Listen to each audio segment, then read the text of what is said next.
Maya Rodriguez saw the label on the prescription bottle, and her heart stopped. That medicine was going to kill a child. Not someday, not maybe, in 11 minutes. The 14-year-old girl sitting across from her, Emma Whitmore, had no idea. She was scrolling through her phone, smiling at something, alive, breathing, completely unaware that death was sitting on the table in an amber bottle.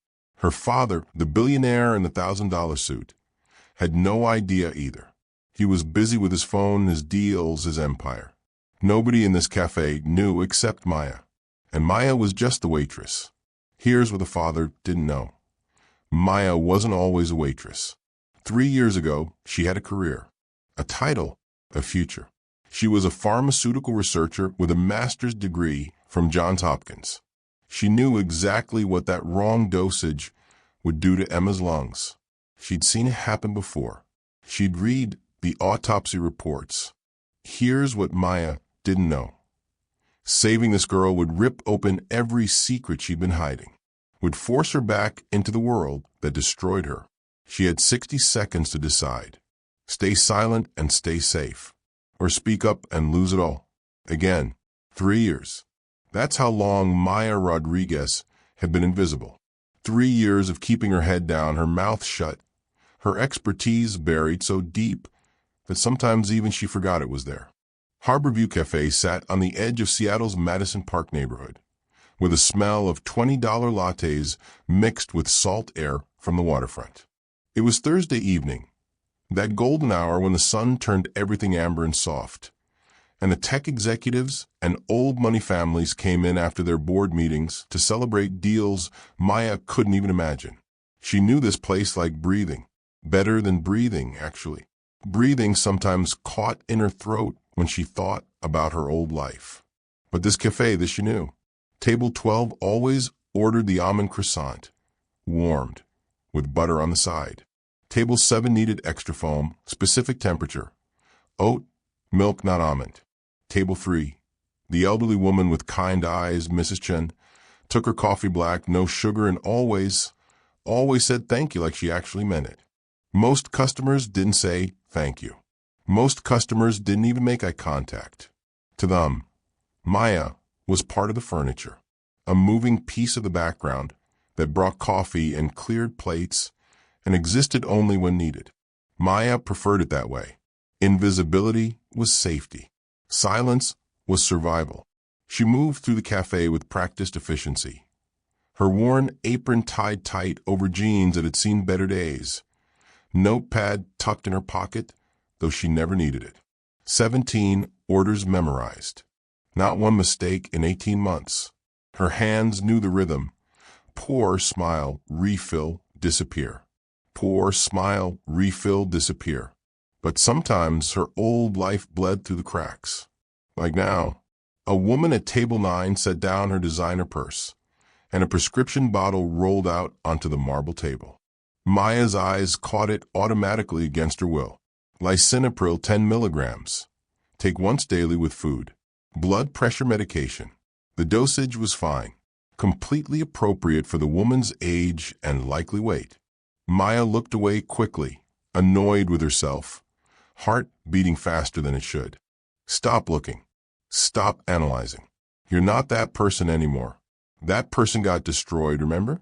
The marble countertops clinked as she set down coffee cups with careful precision. The espresso machine hissed and steamed behind her, filling the air with the bitter scent of over-roasted beans. Outside the floor-to-ceiling windows, yachts bobbed in the marina. Boats that cost more than she'd earn in 10 lifetimes. Maybe 20. Her phone buzzed in her pocket. She didn't need to look to know what it said. Rent reminder. $900 due in 4 days. Her bank account. $347.18. The math didn't work. It hadn't worked for 3 years. She survived on tips and hope and the occasional miracle. She needed this job. She needed the paycheck, yes, but more than that, she needed the invisibility it provided. No one looked for Dr. Maya Rodriguez in a cafe. No one expected to find a Johns Hopkins graduate pouring coffee for minimum wage plus tips. Maya, dear. Mrs. Chen's gentle voice pulled her back to the present. The elderly woman smiled up at her, eyes crinkling at the corners with genuine warmth. You look tired today. Are you sleeping? Maya forced a smile, the one she perfected over 3 years. Bright, but not too bright. Present, but not too present. I'm fine, Mrs. Chen. Just a long shift. You work too hard for this place. Mrs. Chen pressed a $5 tip into her hand. Too much for a $3 coffee. You're too smart to be here. I can tell these things. Maya's chest tightened. Her throat closed up. If you only knew. If you had any idea. Thank you, she whispered, because it was all she could manage. Mrs. Chen had been coming here for 18 months. The exact same 18 months Maya had worked here. She was the only customer who looked Maya in the eye, who asked about her day, who remembered her name without looking at the tag, who treated her like a human being instead of a servant. Maya moved back toward the counter, past tables full of people discussing million-dollar deals like pocket change. A man in a tailored suit laughed too loud at his own joke. A woman showed off her engagement ring. The diamond probably cost more than Maya's entire education. Definitely more than her student loans, which she'd stopped paying 2 years ago. She used to be one of them, not wealthy, but educated, respected. Dr. Maya Rodriguez, they called her. Master's degree from Johns Hopkins. 3 published papers in peer-reviewed journals. A promising future in pharmaceutical safety. Then she made one choice. One single ethical choice. And the people in power erased her like she'd never existed. 3 years ago, she spoke up about something dangerous. Something that could hurt people, kill people. And the people in power, people exactly like the ones sitting in this cafe right now, destroyed her for it. So now she poured their coffee, smiled when they snapped their fingers, pretended she didn't have a brain in her head, let alone an advanced degree. It was safer this way, lonelier but safer. Maya glanced at the door as another expensive car pulled up outside. Black Mercedes, sleek and silent. She didn't recognize it yet, but in 5 minutes, everything she'd built, all this careful invisibility, all this hard-won safety, would shatter into 1,000 pieces. The black Mercedes pulled up outside, sleek and silent and expensive. Maya noticed because everyone noticed. The entire cafe seemed to pause mid-sentence, mid-sip, mid-breath. That universal pause when real power walks into the room. Gregory Whitmore stepped out first, and even from behind the counter, Maya could feel the shift in atmosphere. 50-something, silver at his temples in that distinguished way rich men managed, wearing a suit that probably cost 3 months of her rent, maybe 4. He moved like a man who'd never been told no in his entire life, like the world was designed to bend to his schedule. Behind him came a young girl, 14, maybe 15, with her father's sharp features but softer edges. Prettier, kinder-looking, his daughter clearly. She moved more hesitantly, like she wasn't quite sure she belonged in her own skin yet.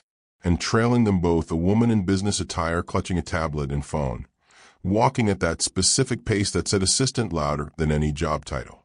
Maya watched from behind the counter, hands busy with the espresso machine. She'd seen his type 100 times, 1,000. Rich, powerful, the kind of man who thought the world operated on his personal schedule and got angry when it didn't. The manager, Derek, who usually treated Maya like she was invisible, practically sprinted across the cafe to greet them. His voice went up half an octave. Mr. Whitmore, sir, your table is ready. Right this way, please. Table 1. The best seat in the house, prime waterfront view. Always reserved between 5 and 8 p.m., just in case he showed up. Maya had asked about it once. Derek had looked at her like she was stupid for asking. Whispers rippled through the cafe like wind through grass. That's Gregory Whitmore. Oh my God, really? The pharmaceutical guy? CEO of Whitmore Biosolutions. He's worth billions. With AB. Maya's stomach dropped like an elevator with cut cables. Whitmore Biosolutions. She knew that name. She knew it too well. Knew it in her nightmares. Knew it in the rejection letters that filled her inbox for 18 months. Knew it in the legal threats that came after. She turned away fast, busying herself with wiping down the espresso machine that didn't need wiping. Her hands moved on autopilot. Don't look. Don't react. Don't let him see you. You're invisible, remember? That's the whole point. You're nobody here. But she could hear everything. Dad, I'm fine. You don't need to hover. The girl's voice, Emma. She sounded tired, a little breathless, a little annoyed in that way teenage daughters get with overprotective fathers. I'm not hovering. I'm being cautious. Gregory's voice was softer than Maya expected. Not the bark of a CEO in a boardroom, but the worry of a father with a sick kid. You scared me last week, sweetheart. I just want to make sure you're okay. I know. I'm sorry. Emma squeezed his hand, and the gesture was so simple, so genuine, it made Maya's chest hurt. But I feel okay. Really? I promise. That small moment, Emma's hand in her father's, his fingers tightening around hers, made him human for just a second. Not just a billionaire, not just the CEO, a dad who loved his kid and was terrified of losing her. The assistant hovered nearby, tablet glowing. Mr. Whitmore, you have the board call in 30 minutes. They're expecting. Cancel it. Sir, it's the quarterly review. I said cancel it. His voice hardened instantly, snapping from father to CEO in half a second. My daughter is more important than a board call. Tell them to reschedule. Maya found herself glancing over despite every instinct screaming not to. Emma was smiling, leaning against her father's shoulder, looking younger than 14. He kissed the top of her head, gentle, protective, his whole face soft. Then his phone rang, and just like that, the CEO mask snapped back into place. He answered without saying hello, voice sharp with authority and impatience. What's the problem? Well, fix it. That's what I pay you for. I don't pay you to bring me problems. I pay you to solve them. Emma's smile faded like someone had turned down a dimmer switch. She pulled out her own phone, scrolling through something. Suddenly alone, even though her father sat right beside her. The assistant, Claire, Maya heard him call her, set something on the table, a small amber prescription bottle. Then began organizing papers, phone calls, schedules, the chaos of managing a billionaire's life. Maya grabbed the water pitcher from behind the counter. Table 1 needed refills. It was part of her job, expected, invisible work. She had absolutely no idea that walking over to that table would change everything. Maya approached table 1 with the water pitcher, eyes down, professional smile fixed in place like a mask. Invisible. That was the job. Just refill the water and leave. Don't engage. Don't exist beyond the function. And make sure Emma takes her medication at exactly 6:30, Gregory was saying into his phone, his free hand gesturing impatiently at the air. Yes, the asthma medication. The pharmacy just filled it this morning. It should be fine, but I want to make sure. Yes, I know I'm being paranoid.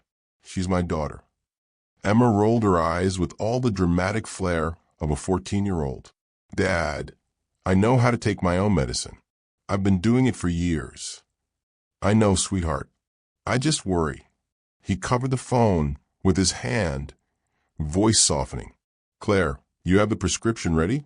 The assistant nodded efficiently, holding up the amber bottle. Right here, Mr. Whitmore. I'll set a reminder for 6:30 exactly. Maya reached across to refill Gregory's water glass, moving on autopilot. Her eyes passed over the prescription bottle, just a glance automatic. The old habit she'd spent 3 years trying to kill and couldn't. Then she saw the label, and the world stopped. Emma Whitmore, albuterol sulfate, 500 milligrams. Take as directed for asthma. 500 milligrams. No, no, no, no, no, no. Maya's hands froze mid-pour. The water pitcher trembled in her grip. Ice clinked against glass, loud in her ears. It should read 500 micrograms, not milligrams, not 500 milligrams. That's 1,000-fold overdose. That's not medication. That's poison. Her pulse hammered so hard she could feel it in her throat, her wrists, her temples. The cafe sounds faded away, the espresso machine, the conversations, the music, until all she could hear was her own heartbeat and a voice screaming in her head. That will kill her. That will kill her. That will kill her. She knew this error. She'd seen it before years ago in a case study that haunted her nightmares. A compounding pharmacy transposing units. Milligrams instead of micrograms. Simple mistake. Simple, stupid, deadly mistake. The child in that case study didn't survive. 15 years old. Cardiac arrest in 8 minutes. Dead before the ambulance arrived. Maya's vision tunneled until all she could see was that label. That terrible, fatal label. All she could hear was her old professor's voice from graduate school. In pharmacology, Rodriguez, the difference between medicine and poison is often just a decimal point. 1 0 in the wrong place, and you're at a funeral. Stay hidden, a voice whispered in her head. The voice of survival. The voice that had kept her alive for 3 years. You've built safety here. 3 years of peace. 3 years of not being destroyed. Don't throw it away. It's not your responsibility anymore. You're not Dr. Rodriguez anymore. You're just Maya the waitress. This isn't your problem. But another voice, louder, stronger, the voice she'd been trying to silence for 3 years, screamed back. That child has 8 minutes. Maybe less. Her lungs will seize. Her heart will race until it can't race anymore. She'll suffocate while everyone watches and doesn't understand why. And you'll have stood here and watched it happen. Maya's hands steadied by sheer force of will. She set down the pitcher carefully, quietly. She remembered why she'd become a researcher in the first place. Not for the money. There were easier ways to make money. Not for the prestige, though that had been nice before they took it away. She'd done it to protect people, to catch mistakes before they became tragedies, to be the last line of defense between human error and human death. She'd lost everything for speaking up once before. They'd called her a liar, a troublemaker, a disgruntled employee making up stories for attention. They destroyed her career, her reputation, her entire future, turned her name into poison in the industry. And she'd sworn she'd never speak up again, never put herself in that position, never be that vulnerable. But this wasn't about her. This was about Emma, 14 years old, scrolling through her phone, laughing at something on the screen, alive, breathing, young, not knowing that in a few minutes her father would hand her that bottle with such love and care, and she'd take the pill like a good daughter. And then, Maya looked at Emma's face. Really looked. The girl had her whole life ahead of her. First kiss, driver's license, prom, graduation, college, career, love, children, everything. An entire future contained in one fragile, breathing, beautiful human being. 8 minutes. That's all the time Emma had left if Maya stayed silent. Maya's jaw set. Her shoulders straightened. Her hands stopped shaking. She'd lost everything once for doing the right thing. She could lose it all again. "Excuse me, Mr. Whitmore." Her voice cut through his phone conversation, clear and steady and professional. The voice of Dr. Maya Rodriguez, pharmaceutical researcher. "I need to speak with you about your daughter's medication. Right now." The entire table went silent. Gregory looked up, annoyed, confused, like a servant had just interrupted the king. And Maya knew, absolutely knew, there was no going back from this moment.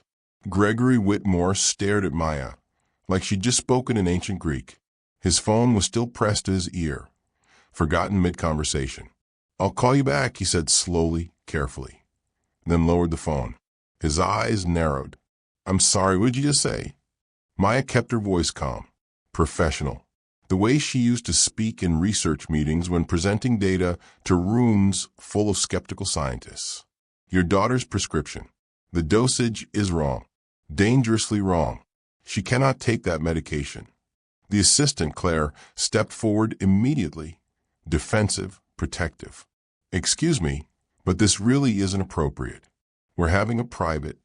The label says 500 milligrams, Maya continued, ignoring Claire completely. She kept her eyes locked on Gregory. It should read 500 micrograms. That's a 1,000-fold overdose. If Emma takes that pill, it will cause severe cardiovascular stress and potentially fatal bronchospasm within 8 to 12 minutes. Gregory's face hardened like concrete setting. I'm sorry, are you a pharmacist? No, but a doctor. No, I'm a nurse? Any kind of medical professional at all. No, but I have. Then I don't think you're qualified to be giving medical advice to my daughter. His tone was ice, sharp, final, the voice of a man who ended conversations when he decided they were over. Not a second sooner. Emma looked between them, confused and a little scared. Dad, what's she talking about? What's wrong with my medicine? Nothing, sweetheart. Just a misunderstanding. Gregory picked up the prescription bottle, barely glancing at it, dismissing it with the same casual certainty he probably dismissed everything that challenged him. This came from my company's pharmacy, Whitmore Biosolutions. We're the best in the country. I think they know what they're doing better than... He paused, eyes flicking down to Maya's name tag. Better than Waitress. The words landed like a physical slap. Around them, other diners were watching now. Conversations had stopped. Forks paused midair. Coffee cups held but not sipped. Everyone was staring at the Billionaire and the Waitress and the confrontation happening in real time. Maya felt the familiar shame creep up her neck, hot and tight. The humiliation of being dismissed. Being nothing. Being less than nothing. He's right. You're just a waitress. Who are you to challenge him? Look at him. Look at you. You're nobody. But then she looked at Emma, 14 years old, breathing, alive, 8 minutes, maybe less now. Mr. Whitmore, I understand how this sounds. Maya's voice stayed steady even though her hands were shaking. But please, just look at the label carefully. Albuterol sulfate should never, ever be prescribed at 500 milligrams. The standard therapeutic dose is 500 micrograms. Someone at the pharmacy transposed the units. It's a compounding error. It happens, and it's a compounding error. Gregory's laugh was sharp, humorless, cutting. Do you have any idea who I am? I run Whitmore Biosolutions. We're a pharmaceutical company. We manufacture medications for half the hospitals in this state. I think I understand medication dosing better than someone who pours coffee for a living. Claire touched his arm gently. Mr. Whitmore, perhaps we should just call the pharmacy, too. No, he stood abruptly, towering over Maya, using his height deliberately. His voice dropped, dangerous and quiet. I don't appreciate being harassed during a private dinner with my daughter. I don't appreciate her being frightened by baseless accusations. And I certainly don't appreciate medical advice from someone who is completely, utterly unqualified to give it. Maya's hands were shaking openly now, but she didn't step back, didn't look away. I understand pharmacology, Mr. Whitmore, she said quietly, but every word clear. That dosage will cause fatal bronchospasm. Her heart rate will spike to dangerous levels. Her airways will constrict until she can't breathe. She'll struggle and gasp and turn blue. And without immediate intervention, intubation for medications, emergency room care, she'll go into cardiac arrest. That's not an opinion. That's not a guess. That's pharmacological fact. Something flickered in Gregory's eyes. Just for a second. Uncertainty, fear, the crack in the armor. From across the cafe, Mrs. Chen stood up, her kind face worried and serious. Maya doesn't make things up, she called out, her elderly voice carrying. "I've known her for over a year. If she says something's wrong, something's wrong. You should listen to her." But Gregory shook his head, the moment of doubt passing. "I appreciate your concern, both of you, but this prescription was filled this morning by certified licensed pharmacists, people with actual credentials, degrees, years of training, not wait staff with an opinion and too much time on their hands." Maya felt the ground shifting under her feet. This was it. The moment she'd get fired, escorted out by security, maybe worse. Gregory Whitmore had power, real power, money, lawyers, influence. He could make her disappear all over again, could make the last 3 years of careful invisibility meaningless. Before I reveal what Maya does next, I need to know, if you saw a child in danger, but speaking up could destroy your life, what would you do? Would you stay quiet and stay safe? Or would you risk everything? Drop your answer below and subscribe, because what happens in the next 8 minutes will show you exactly what kind of person Maya Rodriguez really is. This story goes places you won't expect. Emma shifted uncomfortably in her seat, one hand touching her chest. "Dad, maybe we should just check." "We're fine, Emma." Gregory's voice softened instantly for his daughter, all the gentleness returning, then hardened again when he turned back to Maya. "And you, I think it's time you got back to work. Before I speak with your manager about appropriate employee behavior." Maya opened her mouth, closed it. Every instinct screamed to apologize, to back down, to disappear. Then Emma said something that changed everything. "I feel weird." Emma's hand went to her chest, pressing against her sternum like she could hold something in. "Dad, I feel weird." Gregory's attention snapped to his daughter instantly. The CEO mask cracking. "Weird, Al? What do you mean weird?" "I don't know. My heart feels fast, really fast, and I'm dizzy." Emma's breathing had changed, shorter, shallower, less controlled. Her face had gone pale. "Did I already take my medicine? I can't remember if I took it." Claire checked her phone immediately, scrolling through reminders. "No, it's only 6:15. You're scheduled for 6:30. You definitely haven't taken it yet." "Are you sure? Because I feel like—" Emma's voice was getting quieter, more scared. "Like when I have an asthma attack, but worse, different. My chest feels tight, and my heart, Dad, my heart is beating so fast." Gregory's hand found the prescription bottle, and for the first time, the very first time, he actually looked at it. Really looked. Not a dismissive glance, but focused attention. His eyes scanned the label once, twice, 3 times. Maya watched his face change as the words registered, as the reality penetrated. Emma Whitmore, albuterol sulfate, 500 milligrams. His hand started to shake. "Claire." His voice had changed completely. "Call the pharmacy. Right now." Claire was already dialing. Phone pressed to her ear, professional mask slipping. "I'm calling." "It's ringing." A long pause. Her face tightened with frustration. "I'm on hold. They put me on hold." "We don't have time for hold music." Maya's voice cut through the rising panic. She knelt beside Emma, her training taking over completely. "Mr. Whitmore, look at the label. Really look. Look at the units. Milligrams versus micrograms. That's the error. That's what I've been trying to tell you." Gregory stared at the bottle like it was a bomb. His mouth opened, closed. The CEO composure was completely gone, replaced by raw fear. How did they? This can't be right. We have protocols, quality control. How did this happen? It doesn't matter how it happened right now. What matters is that Emma hasn't taken it yet. Maya's voice was calm, steady. The voice of someone who'd trained for emergencies. "Emma, honey, I need you to look at me. Did you take any medication today? Any pills at all? Even vitamins?" Emma shook her head weakly, one hand still pressed to her chest. Just my inhaler. This morning, before school. But that's normal. I use it every day. Good. That's good. That's very good.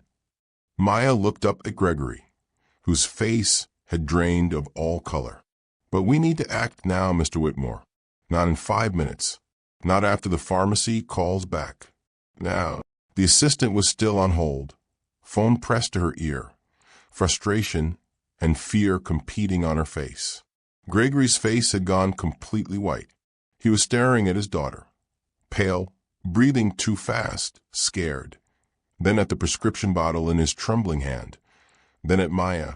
The pieces were finally connecting in his mind. The waitress who spoke with medical precision, the specific terminology, the calm authority in a crisis, the knowledge that didn't match the uniform. Who are you, he whispered. Maya met his eyes directly. No more hiding. No more invisibility. Someone who knows exactly what that medication would do to your daughter, she said. So please, Mr. Whitmore, stop talking and call 911. Gregory's hands shook as he dialed 911. Maya had never seen a billionaire look scared before. She'd seen them angry, dismissive, entitled, but never scared, never vulnerable, never human. He looked human now. 911, what's your emergency? My daughter, she has asthma. There's a medication error. His voice cracked completely. The CEO composure, that armor of confidence and control, was gone. Just a terrified father remained. Maya gently took the phone from his trembling hand. Her voice switched instantly, calm, clinical, professional. This is a pharmaceutical emergency. 14-year-old female asthmatic. Potential exposure to albuterol sulfate overdose. 1,000-fold dosing error. We need immediate transport to the nearest emergency room. The dispatcher's tone sharpened immediately. Ma'am, are you medical personnel? What's your qualification? I have pharmaceutical training, clinical pharmacology background. The patient hasn't ingested the medication yet, but she's showing acute stress symptoms, elevated heart rate, difficulty breathing, anxiety response. We need paramedics now, not in 5 minutes. Now, ambulance is being dispatched. Stay on the line with me. What's your location? Maya gave the address while her eyes stayed locked on Emma. She knelt beside the girl. And suddenly she wasn't Maya, the waitress, anymore. She was Dr. Rodriguez, researcher, the person she'd been before everything fell apart. Her training took over like muscle memory, automatic, precise, life-saving. Emma, honey, I need you to breathe with me. Can you do that? Maya's voice was steady, warm, certain. Slow breaths. In through your nose, count to 4, out through your mouth. Just like that. You're doing great. Emma's eyes were wide, terrified, locked on Maya's face like a lifeline. Am I going to die? Please tell me the truth. Am I going to die? No, sweetheart. You're going to be absolutely fine. We caught it in time. Maya kept her voice steady, certain, even though her own heart was racing. You didn't take the medication. That's the important thing.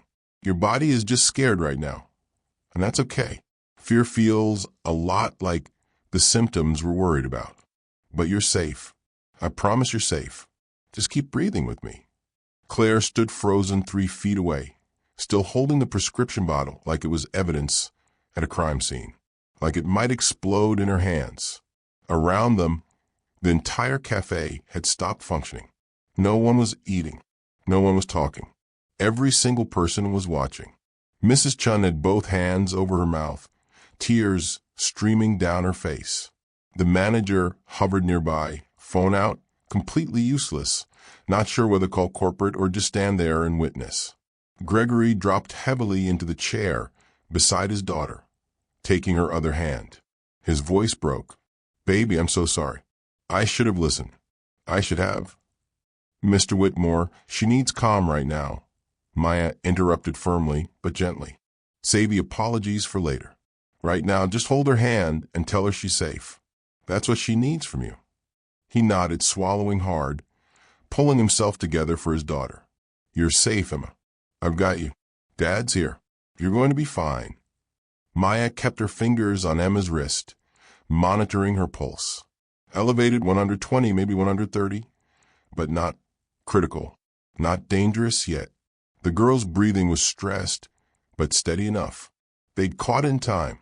If Emma had taken that pill 15 minutes from now, Maya didn't let herself finish that thought. Sirens wailed in the distance, getting closer. The most beautiful sound Maya had heard in years. Maya. Gregory's voice was quiet, broken. How did you know? How did you see that error so quickly? Later, she said. Eyes still on Emma. Right now, we focus on your daughter. The paramedics burst through the cafe door 3 minutes later. 3 minutes that felt like 30. Like 3 hours, like forever. Maya stood immediately, stepping back to give them room. But the lead paramedic, mid-40s, competent face, experienced eyes, looked directly at her. You're the one who called in? Yes. Prescription error. Albuterol sulfate. 500 milligrams instead of 500 micrograms. Patient is asthmatic, hasn't ingested the medication, but showing acute stress response to the situation. The paramedic's eyes widened. Jesus Christ. Good catch. He turned to his partner. Let's get vitals and transport immediately. Possible toxic exposure protocol. Even though ingestion hasn't occurred. I want her monitored. They worked with efficient speed, blood pressure cuff wrapping around Emma's thin arm, oxygen saturation monitor clipped to her finger. Rapid-fire questions. Gregory tried to answer, but he was fumbling, panicked, his words coming out wrong. Maya found herself stepping forward again, providing information with clinical precision. Emma's approximate weight based on visual assessment. Her asthma history based on what she'd overheard. The complete timeline of events. The exact wording on the prescription label. The second paramedic looked at her carefully, really looked. You're not just a bystander, are you? You've got training. I have pharmaceutical research background. Maya said simply. Not elaborating. Not explaining. Lucky you were here. Really lucky. Luck? Maya almost laughed. 3 years of hiding. 3 years of running. And fate had put her exactly where she needed to be at exactly the right moment. They loaded Emma onto the stretcher, straps securing her safely. Gregory followed like a shadow. But at the ambulance door, he turned back. His eyes found Maya in the small crowd that had gathered outside the cafe, phones out, recording everything. Please, he said, and it might have been the first time in his life he'd said that word with genuine desperation. Come with us. He stopped, shook his head. I need to understand what just happened, who you are, what this means. Please. Maya hesitated. Every instinct screamed to disappear. Go back inside. Finish your shift. Fade back into the safety of invisibility. Protect yourself. But she looked at Emma on that stretcher, pale, scared, but alive. And she knew she couldn't walk away. Not yet. Okay, she said quietly. She didn't even grab her purse. Didn't tell her manager she was leaving. Didn't clock out. Just climbed into the ambulance, sitting across from Gregory Whitmore while paramedics worked on his daughter. Monitors beeping. Oxygen flowing. And for the first time in 3 years, Maya Rodriguez stopped hiding. The emergency room smelled like antiseptic and fear and institutional cleaning products. Maya sat in an uncomfortable plastic chair, the kind designed to be temporary, never comfortable, while doctors rushed Emma through double doors into treatment areas she couldn't see. That left her and Gregory alone in a waiting room painted in the most depressing shade of beige Maya had ever seen. Like sadness had become color. Gregory paced. 5 steps toward the vending machine. 5 steps back toward the doors. 5 steps toward the windows. 5 steps back. He'd been doing it for 10 minutes straight, and Maya was starting to feel dizzy just watching him. Finally, he stopped, turned to face her directly. Who are you? I told you. No. He cut her off, voice sharp but not angry. Desperate. Not, I'm a waitress. I want the truth. The real truth. His hands gestured helplessly. You don't talk like a waitress. You don't think like a waitress. The way you handled that crisis, the medical terminology, the crisis management, the way you spoke to the paramedics, that's not something you learn pouring coffee for a living.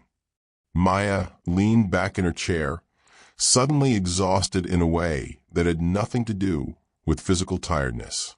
3 years of running, 3 years of hiding, and here it was, the confrontation she'd been avoiding since the day she put on that apron.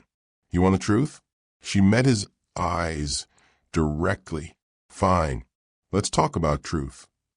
Gregory sat down across from her, leaning forward, listening with an intensity she could feel. 6 years ago, I was a graduate student at Johns Hopkins University, master's program in clinical pharmacology. I graduated top of my class, valedictorian, published 3 papers on medication safety and compounding errors in peer-reviewed journals before I even had my degree. Gregory's face shifted. He was really listening now, not dismissing, not interrupting. I got hired by a pharmaceutical research firm right out of grad school. Good salary, great benefits, health insurance, retirement plan, the whole package. I thought I was going to change the world, make medication safer, catch errors before they hurt people, save lives. Maya's voice hardened with memory. Then, about 18 months into the job, I found a pattern. A compounding pharmacy associated with the firm was making systematic errors, transposing units, miscalculating dosages, small mistakes, tiny mistakes, mistakes that could kill people. What did you do? Gregory's voice was barely above a whisper. I reported it to my direct supervisor first, then to the company executives when my supervisor told me to drop it. I showed them the data. 17 documented errors in 3 months. 17 opportunities for someone to die. I begged them to investigate, to fix the problem, to protect patients. Maya's hands clenched into fists. They told me to keep quiet, said it would hurt the company's reputation, cost them lucrative contracts, make them look negligent. They offered me a promotion and a raise to stay silent and forget what I'd found. But you didn't take it. No, I didn't. Maya's voice was steel.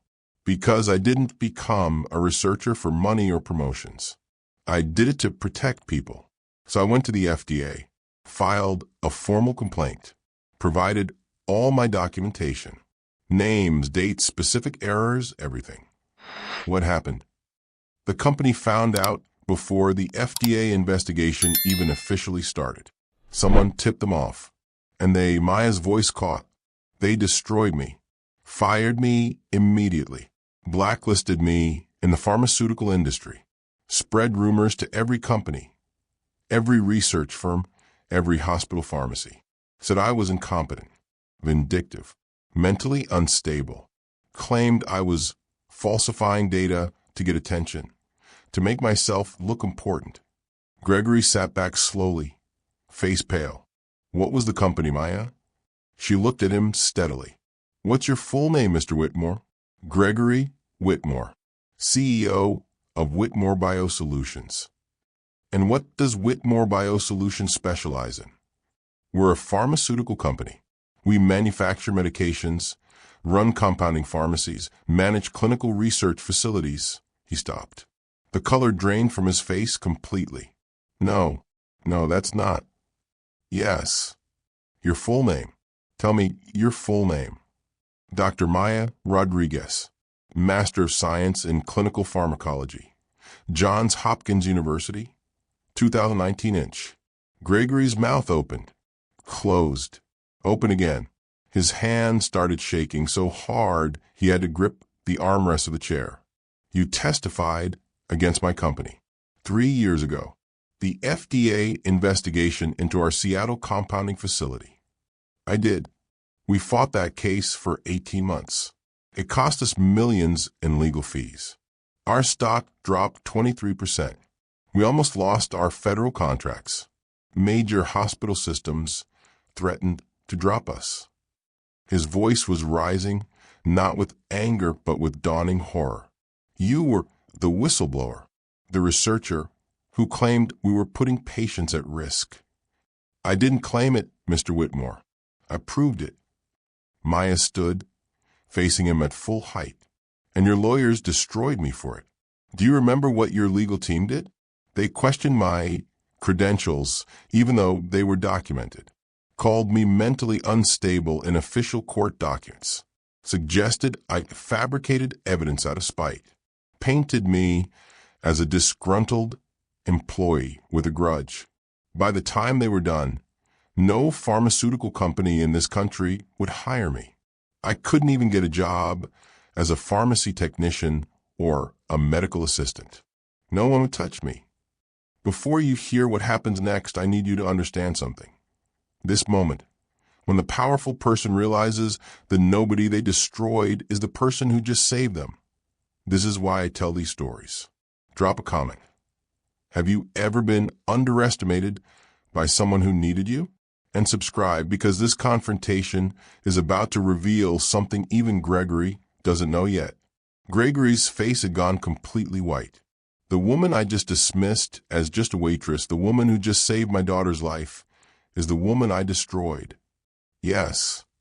And the medication error that almost killed Emma tonight came from your compounding pharmacy, the exact same facility I warned you about 3 years ago.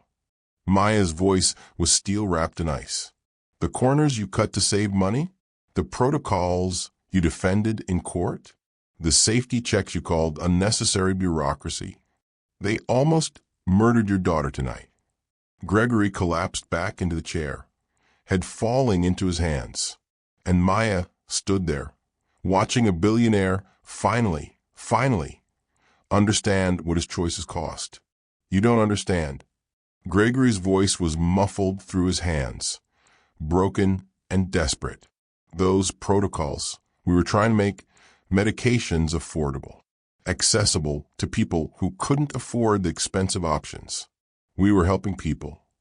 By cutting safety checks, Maya's voice cut through the room like a surgical blade. By rushing quality control so you could push more products faster. By overworking your pharmacists with impossible quotas so they make mistakes like transposing milligrams and micrograms. We passed every single FDA inspection. After I reported you, Maya's control cracked. After you spent millions of dollars upgrading, just barely enough to avoid being shut down completely. After you made me the villain so no one would listen to any future concerns. You didn't fix the problem. You covered it up just enough to survive. It's exactly what happened. Maya's hands trembled with control rage. I lost everything, Mr. Whitmore. My career that I'd spent 8 years building. My reputation in an industry I loved. My future. My identity. I spent 6 months applying for jobs, any jobs, and getting rejected because your lawyers had convinced everyone I was a liar and a troublemaker. I burned through my savings, lost my apartment, sold everything I owned. Her voice dropped to barely above a whisper. Do you know where I lived for 4 months? My car. I slept in my car in grocery store parking lots because I couldn't afford rent. Gregory looked up, face stricken with genuine horror. I didn't know. You didn't care enough to know. To you, I was just a problem to eliminate, a threat to your profit margins and stock price. It never occurred to you that I might actually be telling the truth, that I might actually care about patient safety more than my career. That's not fair. Fair.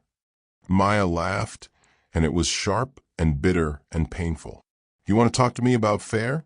I dedicated my entire adult life to keeping people safe from medication errors, and you destroyed me for it. And tonight, the exact thing I warned you about, the exact error pattern I documented, the exact safety failure I begged you to fix, it almost killed your daughter. So don't you dare talk to me about what's fair. The waiting room doors opened with a pneumatic hiss. A woman in a white coat walked in purposefully. Hospital pharmacist badge hanging from her neck. ID photo visible. She was carrying Emma's prescription bottle, holding it carefully, frowning at it with professional concern. "Mr. Whitmore? I'm Dr. Sarah Chin, Hospital Pharmacy Director. I need to ask you some questions about this prescription." She stopped mid-sentence, eyes landing on Maya. Her entire face changed. "Wait, Maya Rodriguez? Is that you?" Maya turned surprised. "Yes. Oh my God. I thought that was you, but I wasn't sure." Dr. Chen's face lit up with genuine excitement. "I read your research papers when I was doing my PharmD at Johns Hopkins. Your work on compounding safety protocols and systematic error prevention. I used your methodology to redesign our entire quality control system here. Your work saved us from at least 3 major errors in the past year alone."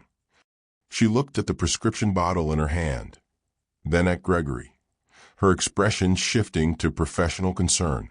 "Is this what I think it is?" "A compounding error," Maya said quietly. "1,000-fold overdose. Milligrams instead of micrograms." Dr. Chen's face went completely professional, sharp and focused. "Where did this prescription come from? What pharmacy?" Gregory's voice was barely a whisper. "Whitmore Biosolutions, our downtown Seattle compounding facility." Dr. Chen's expression hardened visibly. "The same facility that was investigated 3 years ago for systematic compounding errors?" She looked at Maya with sudden understanding. "The same FDA investigation you initiated?" "Yes." Dr. Chen turned to Gregory, and her voice carried authority and barely concealed anger. "Mr. Whitmore, this is a textbook example. Literally textbook. I teach this exact error pattern of what Dr. Rodriguez documented in her original complaint. Transposed units, inadequate quality control, the specific type of labeling error that happens when pharmacists are overworked and safety checks are insufficient. This is what happens when quality control is sacrificed for profit margin and efficiency metrics." Gregory stood abruptly defensive. "We fixed those problems. We implemented new protocols after the investigation. We spent millions." "Clearly not enough." Dr. Chin held up the bottle like evidence in a trial. "This medication could have killed your daughter. If Dr. Rodriguez hadn't been there, if she hadn't caught this error," she shook her head, "we'd be coding that girl right now instead of observing her. This needs to be reported to the FDA immediately. This is a sentinel event. I'll handle the reporting." "No, sir." Dr. Chen's voice was firm, non-negotiable. "This is a mandatory reporting situation under federal law. Patient safety violation. I'm required by law to file a report within 24 hours. This isn't optional." She looked at Maya with something like admiration and vindication. "You saved that girl's life tonight. You know that, right? Your training, your knowledge, your willingness to speak up despite the cost. You saved her." Maya nodded, throat too tight to speak. "And you were right. 3 years ago. You were right about everything. The industry owes you an apology." Gregory's face crumbled. The CEO mask was completely gone. What was left was just a father who'd almost lost his daughter because of his own choices. Because he'd prioritized profit over safety. Because he'd silenced the person trying to protect people. My protocols, the corners I cut to improve efficiency, the money I saved. His voice broke completely. "I almost killed Emma, my own daughter, because I wouldn't listen." Dr. Chin excused herself, taking the prescription bottle as evidence for the mandatory FDA report. The door closed behind her with a soft click, leaving Maya and Gregory in heavy, suffocating silence. "I'm sorry." Gregory's voice was raw, stripped of everything. "I'm so sorry for what I did to you, for not listening, for destroying your career." He couldn't finish. Maya stood there, watching this powerful man break into pieces. She'd imagined this moment for 3 years. Imagined him finally understanding what he'd done, what his choices had cost. She thought it would feel like victory, like vindication. It just felt sad. Empty. Hello, your daughter's alive, Maya said quietly. That's what matters right now. Focus on that. The ER doctor emerged 20 minutes later, though it felt like 20 hours, and Gregory practically lunged at him, desperate for information. How is she? Is Em okay? Please tell me she's okay. Dr. Martinez pulled down his surgical mask, and his face broke into a reassuring smile. She's fine, Mr. Whitmore. Completely fine. Vitals are stable and normal. No medication was ingested, so there's no toxicity to treat. Her elevated heart rate was purely anxiety response to the situation. We're keeping her for observation for a few hours, but she should be able to go home tonight. Gregory's knees nearly buckled with relief. He grabbed the back of a chair to steady himself. Thank God. Oh, thank God. You have someone to thank closer than God. Dr. Martinez looked directly at Maya, his expression serious. You're the one who caught the error? Maya nodded silently. What's your medical background? Pharmaceutical research. Clinical pharmacology. Master's degree from Johns Hopkins. Dr. Martinez pulled out his tablet, pulling up Emma's chart and the photo they'd taken of the prescription label. He turned it so Gregory could see clearly. Look at this. Really look? 500 milligrams instead of 500 micrograms. That's a lethal dose for an asthmatic teenager. Based on your daughter's weight, approximately 110 pounds, and her medical history of moderate persistent asthma, she would have gone into cardiac arrest within 5 to 8 minutes of ingestion. Gregory's face went gray as ash. 5 minutes. Just 5 minutes. If that. Possibly faster. Dr. Martinez looked at Maya with deep professional respect. Your assessment was textbook perfect.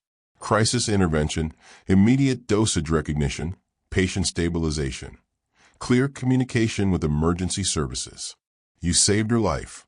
If she'd taken that medication, if you'd hesitated even a few minutes, we'd be having a very different conversation right now. We'd be talking about resuscitation attempts and ICU admission. Or worse. He swiped to another screen on his tablet, a case study document. I've seen this exact error pattern before. In fact, I just read a research paper about it last month for our continuing education requirements. Compounding pharmacy safety protocols and systematic error prevention. He looked at Maya more closely, recognition dawning. Wait, Rodriguez. Are you the Rodriguez who published that Johns Hopkins study? The one about medication compounding errors. Maya nodded, deeply uncomfortable with the attention and recognition. That paper fundamentally changed how we train pharmacy residents and medical students. It's required reading in our program. We use your case studies in simulation training. He turned to Gregory, his voice carrying weight. Mr. Whitmore, do you understand what I'm telling you? You know, who just saved your daughter? One of the leading experts in pharmaceutical safety in the country, possibly the world. Gregory stood there, tablet screen glowing in his hands, staring at the documentation of the error that almost killed his daughter. The error his company made. The error his facility produced. The exact error Maya had warned him about 3 years ago. Dr. Rodriguez, he said quietly, and it was the first time he'd used her title. The acknowledgement felt monumental. Can we talk? Please. We need to talk. Maya found Gregory 2 hours later, sitting beside Emma's hospital bed in the observation unit. The girl was sleeping peacefully, for in her arm delivering fluids, monitors beeping steadily with reassuring rhythm. Gregory held her hand like he was afraid to let go, like if he released it, she might disappear. She's okay, Maya said softly from the doorway, not entering yet, waiting for permission. Gregory didn't look up. Because of you, not because of me. His voice was absolutely wrecked, raw with emotion. I'm her father. I'm supposed to protect her. That's my job. The only job that really matters. And instead, he couldn't say it. Couldn't voice the words. Maya stepped inside, but left the door open. Professional boundaries even now, even in this moment. I destroyed you. Gregory's eyes were red, swollen. He'd been crying.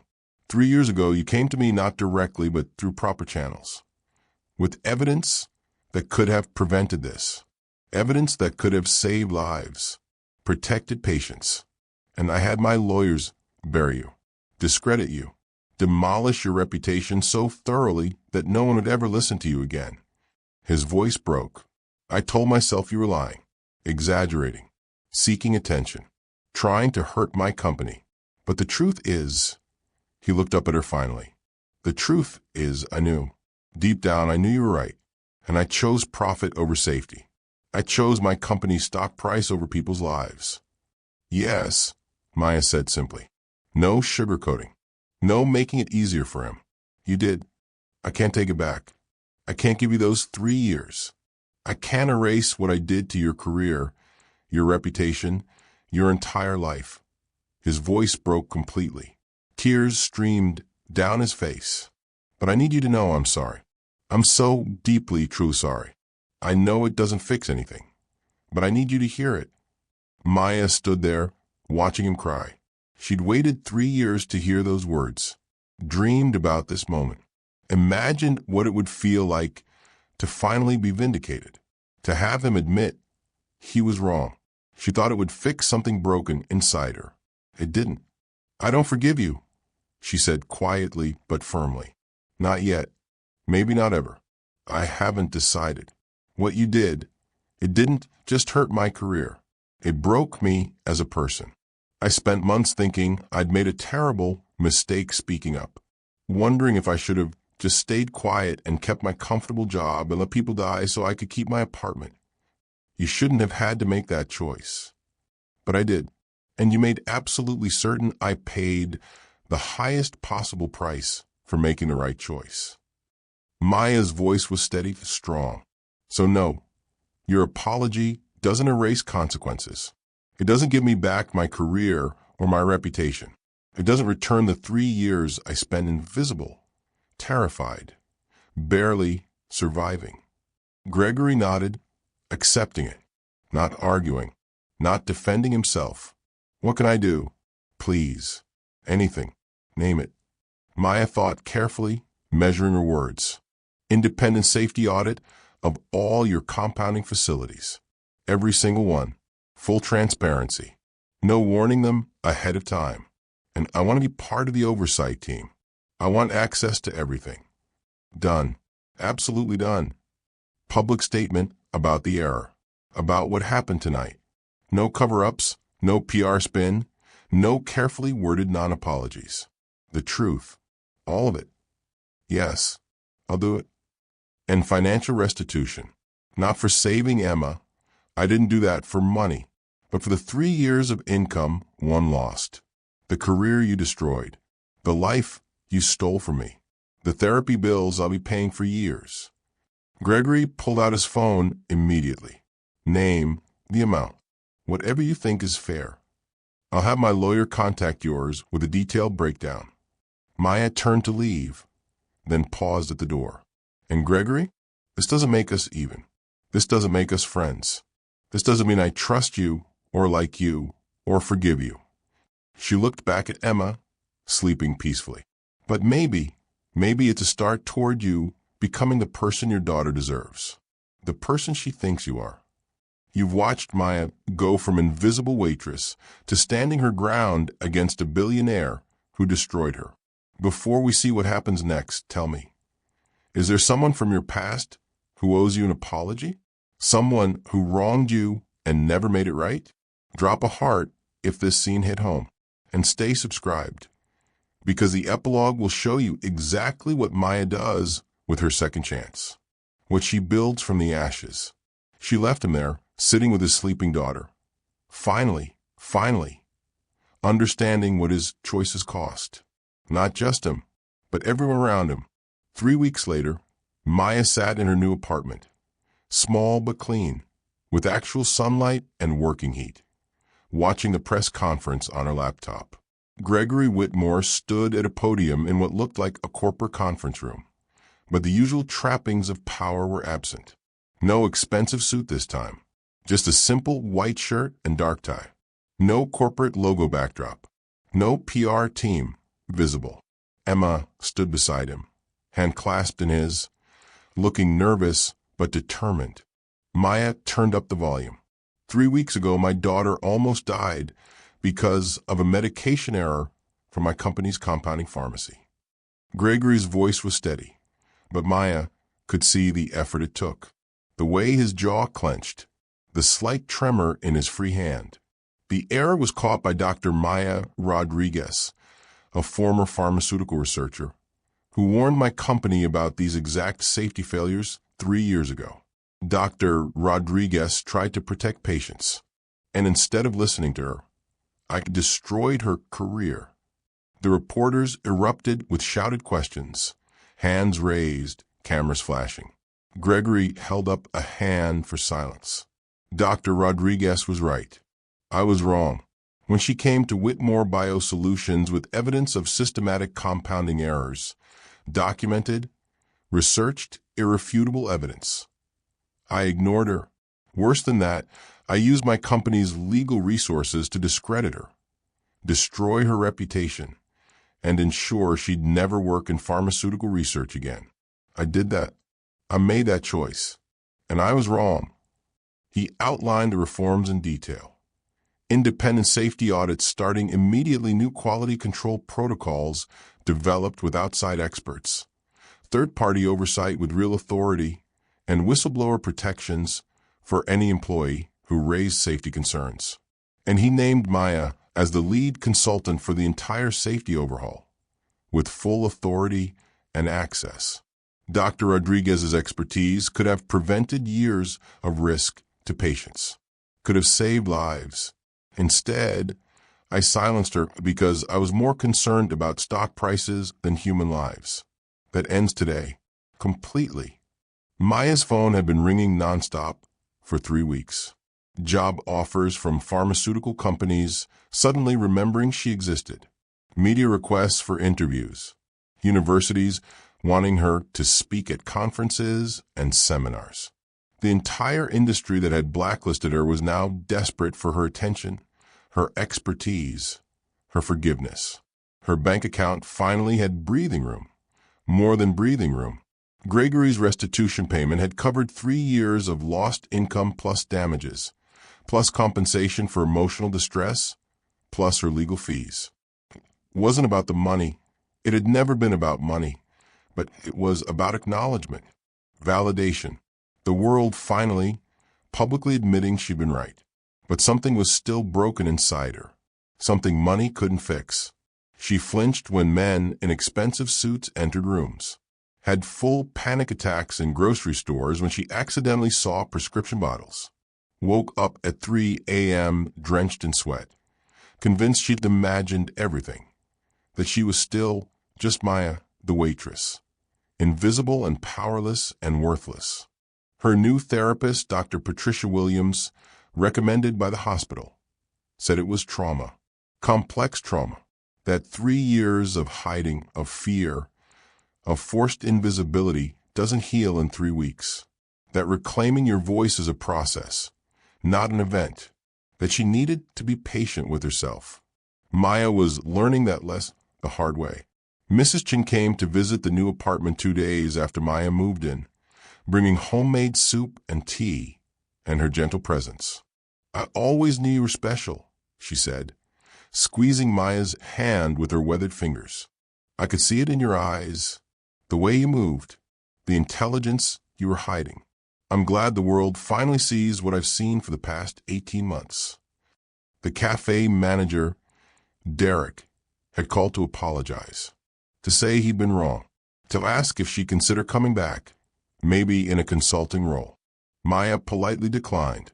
She was done being invisible, done pretending to be less than she was. But she wasn't sure yet what being visible actually meant, how to exist in the world as Dr. Maya Rodriguez again after 3 years of being nobody.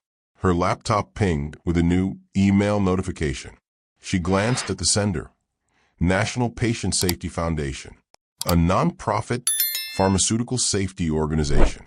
They wanted to discuss a full-time consulting position, using her expertise to train healthcare workers across the country to catch medication errors before they became tragedies. Maya read it once, then twice, then 3 times, absorbing every word. This was different from all the corporate offers. This wasn't about profit margins or company reputation or competitive advantage. This was about the work she'd always wanted to do. The reason she'd gone into pharmaceutical research in the first place. Protecting people. Making medication safer. Using her voice and knowledge to save lives. She hit reply and started typing, her fingers steady on the keyboard. Outside her window, Seattle was turning golden with sunset. The same city where she'd poured coffee and lived in fear just 3 weeks ago. The same city where she'd saved a girl's life and somehow, impossibly, reclaimed her own. Maya Rodriguez was finally ready to stop running, ready to start living again. The conference room in Portland's teaching hospital held 30 healthcare workers, pharmacists, nurses, pharmacy technicians, medical residents, all leaning forward in their seats, taking notes frantically as Maya clicked to the next slide. This is the error that almost killed a patient 6 months ago. Emma's prescription label filled the screen. The fatal mistake circled in bright red. 500 milligrams instead of 500 micrograms. Simple transposition. Simple human error. Deadly result. She'd told this story dozens of times now at training sessions across the country. Seattle, Portland, San Francisco, Denver, Chicago, Boston. Each time, she saw the same recognition in their eyes, the same understanding dawning, the realization that they could be the last line of defense between a simple mistake and a preventable tragedy. The patient survived because someone caught the error in time, someone who'd been trained to see these patterns, someone who spoke up despite significant personal cost and risk. Maya met their eyes, connecting with each person. I'm training you to be that someone, to be the person who sees what others miss, to be the voice that saves a life. After the session ended and the room cleared, she checked her phone. An email from Emma Whitmore. The girl sent one every few weeks now, regular updates about school and friends and soccer games and college applications. Today's subject line made Maya's breath catch. Guess what? Dr. Rodriguez. I got accepted to Johns Hopkins. Early decision. Pre-med track with a focus on pharmacology. I want to study pharmaceutical safety. Because of you, you saved my life that night in the cafe. And now I want to spend the rest of my life making sure other people don't have to be scared of their medication. That kids like me don't almost die because of preventable errors. Thank you for everything. For speaking up. For being brave. For showing me what it means to stand up for what's right even when it costs you everything. Love, Emma. P.S. Dad wants you to know he's been sober for 90 days. He stopped drinking after that night. Says he needs to be present and clear-headed to deserve being my father. Maya smiled through sudden tears. She forwarded the email to Gregory. His response came within minutes. She told me this morning while we were having breakfast together. Actual breakfast, sitting at the table, talking. I cried for an hour. Thank you for giving me more time with her, for giving me the chance to be better. I know I don't deserve your forgiveness, but thank you anyway. 6 months ago, Gregory had stepped back from daily operations at Whitmore Biosolutions. Now he focused entirely on pharmaceutical safety advocacy, funding nonprofits, speaking at medical conferences about the critical importance of whistleblower protections and patient safety over profit. He'd also quietly funded Maya's new foundation, the Patient Safety Initiative, a nonprofit dedicated to training healthcare workers, funding safety research, and protecting whistleblowers who spoke up about dangerous practices. They weren't friends, probably would never be friends, but they'd built something meaningful from the wreckage. Mutual respect, shared purpose, a working relationship entirely focused on preventing what almost happened to Emma from happening to anyone else. Maya's phone rang, her therapist's office, confirming next week's appointment. She was down to once a month now, sometimes once every 6 weeks. The panic attacks were rare now. The nightmares had mostly faded. She still had difficult moments, still flinched sometimes when confronted with reminders of those 3 years. But she was genuinely healing, becoming whole again. Her calendar was completely full. Training sessions booked through next spring. Consulting work with 3 major hospital systems. A pharmaceutical journal had offered her a regular column on medication safety. Universities across the country invited her to guest lecture. And next month, she was scheduled to testify before a congressional committee about compounding pharmacy regulations and whistleblower protections. Dr. Maya Rodriguez wasn't invisible anymore, would never be invisible again. The conference room was empty now, chairs pushed back, but Maya stood there a moment longer, looking at the screen. That prescription label, that tiny, simple, catastrophic error. The moment that changed everything. The moment that gave her back her voice. She'd spent 3 years hiding her expertise, convinced that speaking up only led to pain and destruction and loss. Now she knew the deeper truth. Speaking up could also lead to salvation, not just for Emma, for herself, for everyone. Maya closed her laptop, packed up her materials, and headed to the airport for her flight home, ready for whatever came next. Maya Rodriguez's journey from invisible waitress to respected pharmaceutical safety expert took 18 months of hard work, therapy, and rebuilding. But the moment that changed everything, that moment took 60 seconds. One choice, one voice, one woman who absolutely refused to stay silent when a life was at stake. This story matters, really matters, because somewhere right now at this very moment, there's someone exactly like Maya working a job that doesn't match their expertise or education. Someone brilliant hiding behind a name tag or a uniform. Someone who's been underestimated, dismissed, discredited, or outright destroyed for speaking truth to power, for choosing ethics over employment, for protecting people over protecting profits. I find these stories.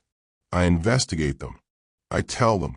Because society teaches us to judge competence by job titles and bank accounts and clothing and appearances. And that's a dangerous lie we all need to stop believing. Next week's story. The janitor who worked the night shift at a corporate law firm for 7 years. What the partners didn't know, he had a law degree from Harvard and a photographic memory. What he was really doing while emptying their trash cans and cleaning their offices will absolutely shock you. His story ends with a Supreme Court case that changed everything. If you made it this far, you're part of my community. You're someone who values substance over surface, who believes invisible people deserve to be seen. Subscribe. Hit that button. These stories need to be heard. And tell me in the comments, what expertise are you hiding? What knowledge or skills do you have that the world doesn't see? Your story matters. Your voice matters. And maybe, just maybe, you'll be featured next.